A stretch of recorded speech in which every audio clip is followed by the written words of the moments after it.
Sports Talk. I'm Ken Sarokal, and today we'll be discussing East Brunswick High School's fall sports season with my guest, Frank Noppenberger, the Supervisor of Athletics.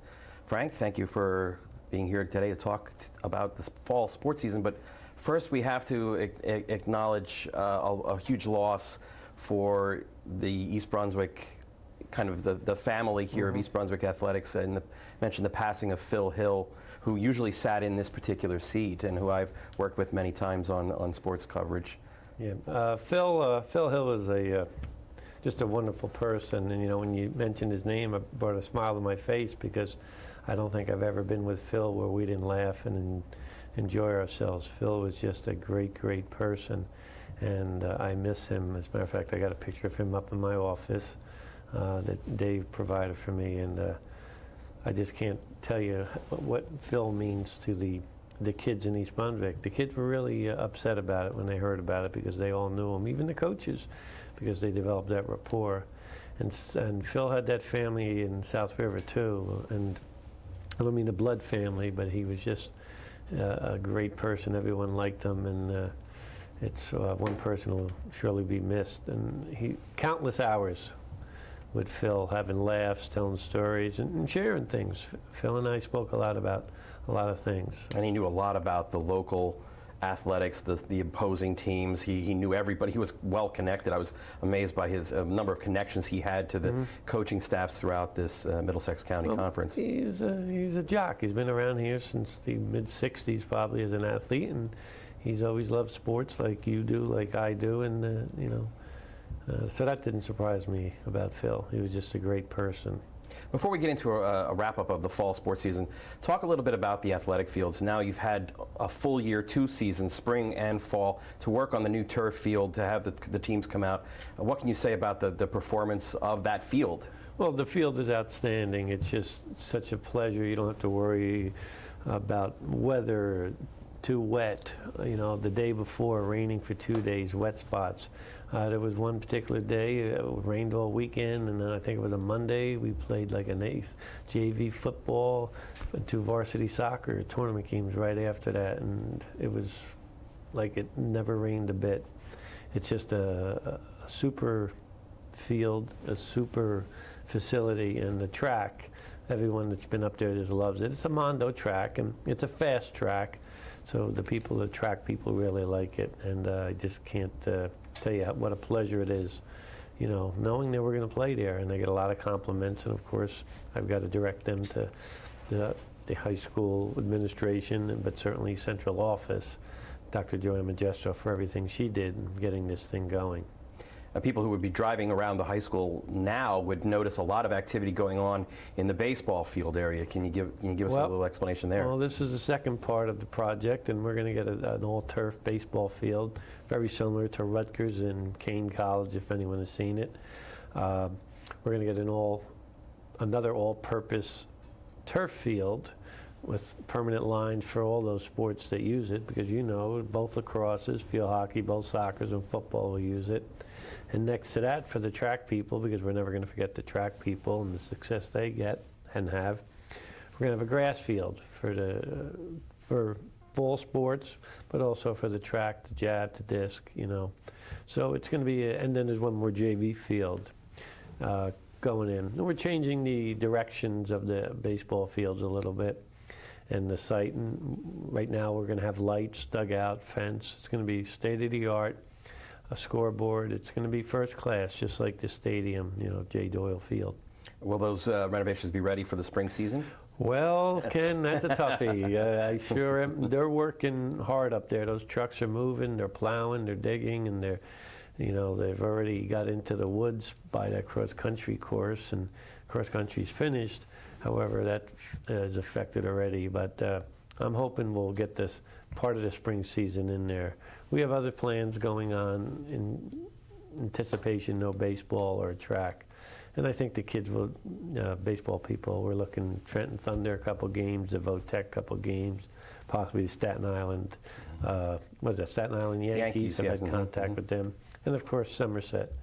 And then we'll play some games away. So we're working on it, and it's going to take a team effort and a lot of cooperation from parents, kids, administration, but we'll be fine. as we are taping this program, the football team has yet to compete against Old Bridge in the annual Battle of Route 18 on Thanksgiving Day.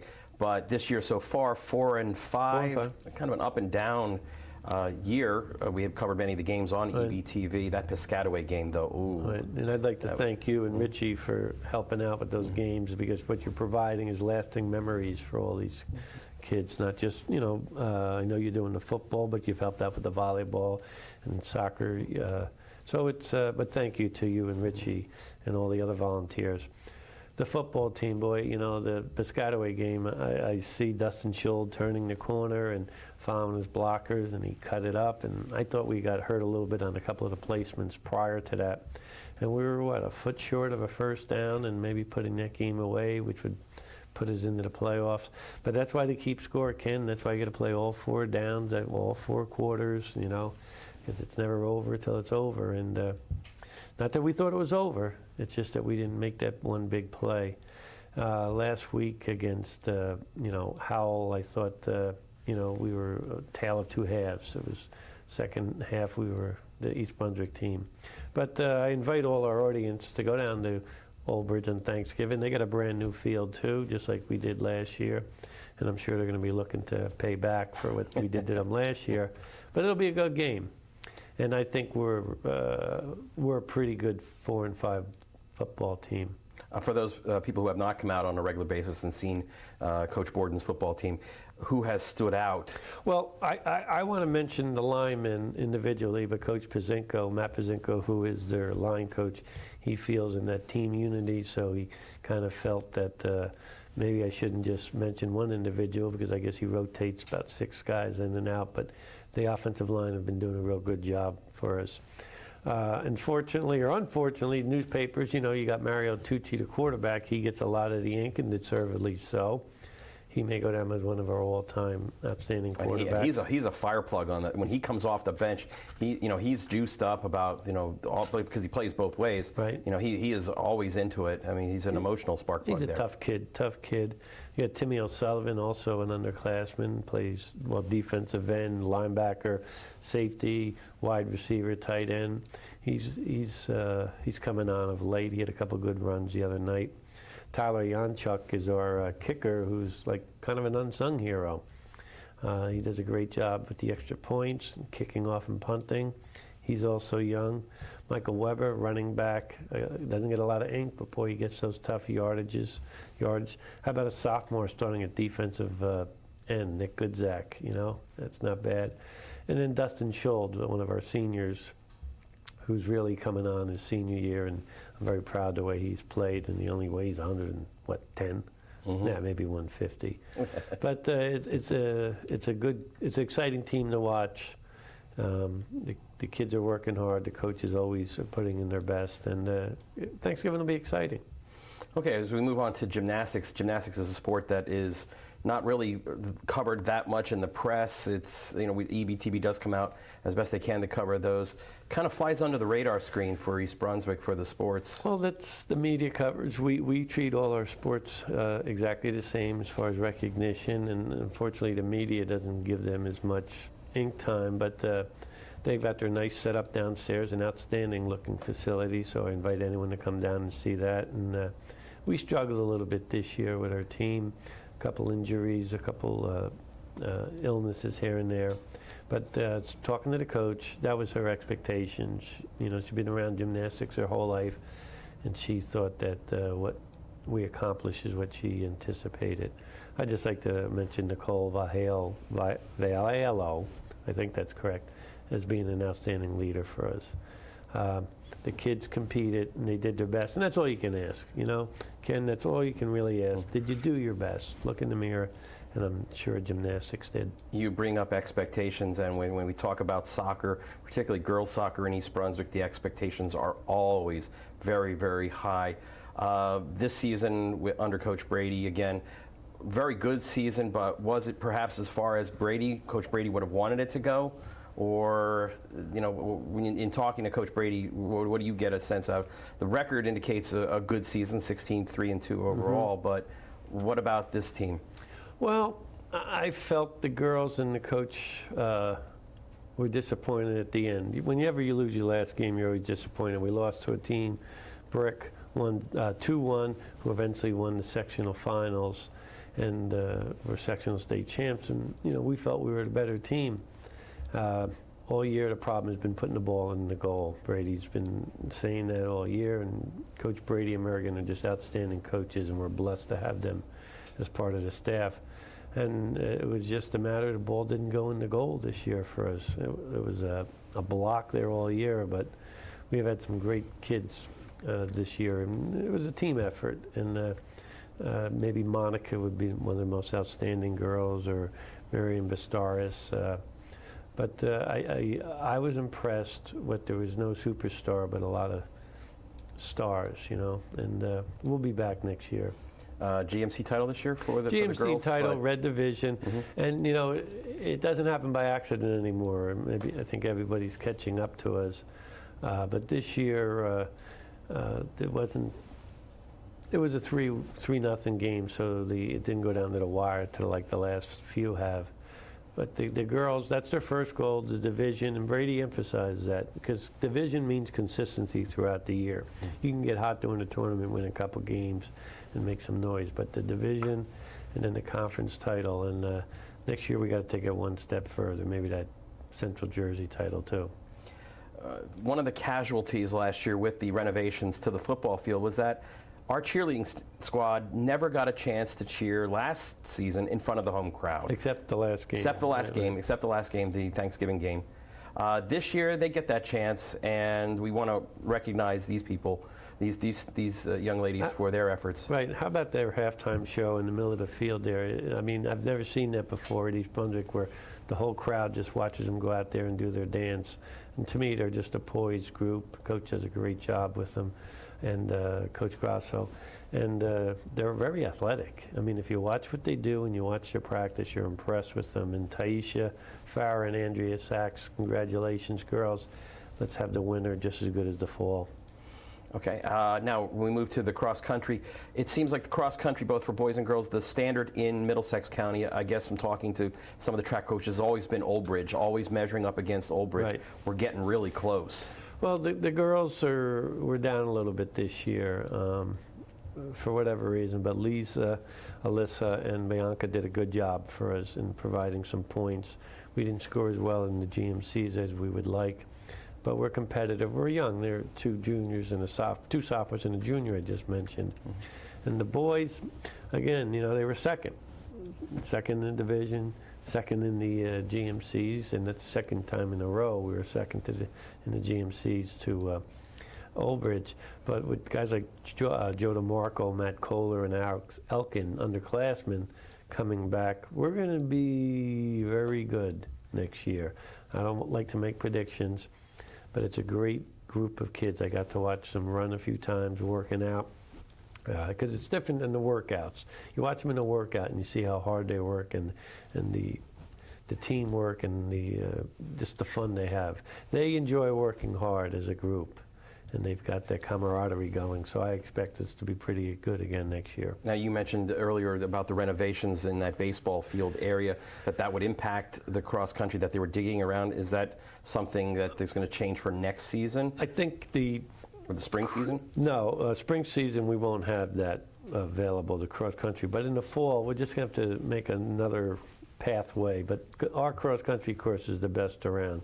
We got the bridge in the apple orchard, we got hills, we got sand, we got roots, we got rocks. That's true cross country. And it's an advantage for us because the kids love it and they know that. It's like coming in our house, coming in our home. But I can't wait to see the new fields and then the way the cross country, it'll be a little bit of a tweak in it, but it'll still be standard. As we move indoors from the running to the volleyball, and Coach Strauss and the girls volleyball team, again, having done a couple of the games, it looked like this team was in the process of gelling. Not necessarily they were there. The record is 15-7 this season, but it seemed like they were still learning, still growing. Is that the impression you got? Well, the impression I got is that we overachieved. I really believe that. I know a lot of our better players may have been underclassmen, Becky Temkin, Nicole Venezia, but Candace Riggs was an outstanding senior. I just think we overachieved. We didn't have the big kid to make the big hit. And we played great defense. We kept the ball alive. We made the other team make the mistakes. We have 7 losses, but a lot of them were the top teams in the state. And I don't make that as an excuse. We should beat Southern, North Hunterdon, Hunterdon Central. That's what we want to do. That's why we play them. So although they were good, it's no excuse for having 7 losses, but we were undefeated in the conference again in regular season play. And, you know, that's pretty good. That's a pretty good accomplishment. And they're fun to watch, the girls, you know. They show us for the last 6, 7 years, a lot of poise out there. 15-7 division title, probably one of the top 10 Group 4 schools in the state. It's pretty good, but you know, they may not get the ink like the boys cross country were 5-1. That's not bad, 5-1, but they're just not getting the ink because of the old bridge in front of them, or in our case for volleyball, Hunterdon Central, Southern, and North Hunterdon. Now, we know in the East Brunswick community you have feeder programs for lacrosse, the Blackhawks. You have feeder programs for the youth soccer. Where does somebody learn how to play volleyball in New Jersey? Well, Mr. Rutz and Coach Strauss, they are running clinics and camps. He's down at Hammersholt running clinics and camps for the kids to learn the fundamentals. In the summer, he runs a nice week-long camp. And in phys ed, we give them what the coaches teach down in the phys ed teachers to teach the proper technique so we're learning correctly. It's that Tiger Woods theory. You teach them early the correct way, they won't make mistakes later on. So the phys ed staffs in the elementary schools are teaching volleyball the correct way, including Hammersholt and Churchill. So it's a combination of everything. And then the kids afterwards, once you get addicted to volleyball, it's all summer. I mean, what's better? I mean, you saw the Olympics. Pretty good life. Beach, volleyball, sun. Yeah, I was talking with Ben Fan, who did one of the games with me. He's a member of the boys volleyball team, and he was trying to explain that too. That once you develop that love and interest for it, it's kind of hard to put down. Yeah, and it's almost getting to the point where volleyball is becoming a lifetime activity or a lifetime sport, similar to like a tennis, because kids they play 3-on-3 now, you know, anywhere. So in about 10 years, you'll see a lot of old people playing volleyball. We have mentioned lots of times in this program so far about things being under the radar, not getting the publicity, and certainly in a sense Phil Hostler and the student trainers do not get any publicity, and the only time you see them really is when they're in need of helping a player out on the field. Liz Antman and Shane Stone were just outstanding student trainers for Phil, and you know, someone said, well, why would you want to do that? Well, these kids may have a desire somewhere along the line, along the way, to get involved in that. Like one of the trainers on the Giants is one of Phil's former kids. You know, every day you see him on the sideline. And he started with Phil. A lot of them have become doctors. He's got 4 or 5 trainers throughout the state at different schools. So these kids, you know, they got an advantage. They're learning under the best, and they're going to say, I like this. I like being a trainer. You talk about the best. Phil Hostler has been awarded accolades up and down from state to national. I mean, he just brings a level of professionalism that, you know, and you don't see it. I mean, you don't see it unless it really becomes necessary on the field. Until you need him, and then he's the best. But again, Liz and Shane, everyone thanks you for everything you do. The surprise of the fall sports season, maybe not even a surprise. Not a surprise. Not a surprise, Kevin, but the girls' tennis team coach Brian McInerney, Brian's a colleague of mine in the social studies department there, and him and assistant coach Bill Pellegrino, finally getting over that hump of winning not just the state sectional, but the Tournament of Champions. 2 years ago, when these seniors were sophomores, it was the same scenario. We went through group sectionals, division champs, Central Jersey champs, Group 4 champs, and now it's in the Tournament of Champions again against Millburn at the same racket club in the kind of the same scenario, and it didn't look good in the beginning. It didn't look good. I think 3 or 4 times there was match point, you know, Tournament of Championship point right on the line, and Sonia just. She didn't back down at second singles, and she just hung in there and beat the kid. And boy, that was exciting. That's in one of my top 10s. You know, he did. Oh yeah. I got to get it in there. I mean, can I put it in now as top 11? Top 11? Well, I think we can do that. Yeah, I think we can do that now. It was exciting, and if I mentioned one girl, I'm going to have to mention them all. Go ahead. Go ahead. Stephanie, she made it to the finals of the singles tournament. She's only a junior. We're going to be a little reloading next year somewhere because we're losing a lot. But Steph is coming back, probably going to be the favorite to win the state. I've also mentioned about Sonia, what a great job she did. But Christina, Margot, Mallory, Sabrina, Stephanie, and Marina, just congratulations, girls. You made history. You'll be known as the best ever. Right, and when you think about it, Millburn, who they played 2 years ago, and had run an undefeated streak through that tournament 2 years ago into this tournament, 99 matches to unseat that. I mean, I don't remember any kind of dominance like that in any high school sports anywhere. I did feel in New Jersey. I did feel bad for them a little bit. I did, Ken. Oh. I really did.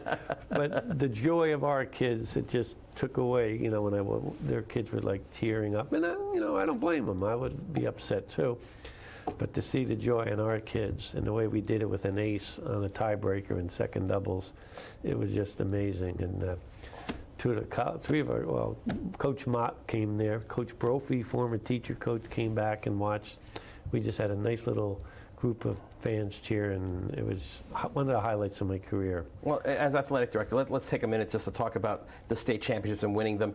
Inside the gymnasium, there are these felt banners with the sectional, divisionals, and the state championships, and then there's this whole big banner just of the state championships. Right. And every year. Yeah, I got to take it down and put it up. And put it back up and stitch on something new on there. It's a good thing. It's a pain because you got to get the lift up. How's your fingers stitching it? Yeah, right. The letters. No, we've tried that. I don't do that anymore. We send it out, but by the time you get it up, we got to take it down again. But like I said, that's a good thing. It's like having an overcrowded trophy case. But what a great job Coach Mack did, and I know you know him, and with his enthusiasm and intensity and Pelly's knowledge and experience, it was just a great year for those guys. Okay, Coach Terry McKibben, as we switch to boys soccer now, Coach Terry McKibben, team 12 wins, 4 losses, did not win GMCs. Expectations, like you said. High expectations. He had expectations. He's a very positive coach. He's a very good coach. He had high expectations, and then as soon as we'd lose a game, he'd get down on himself, and I'd say, it's a marathon. It's not a sprint. Win at the end.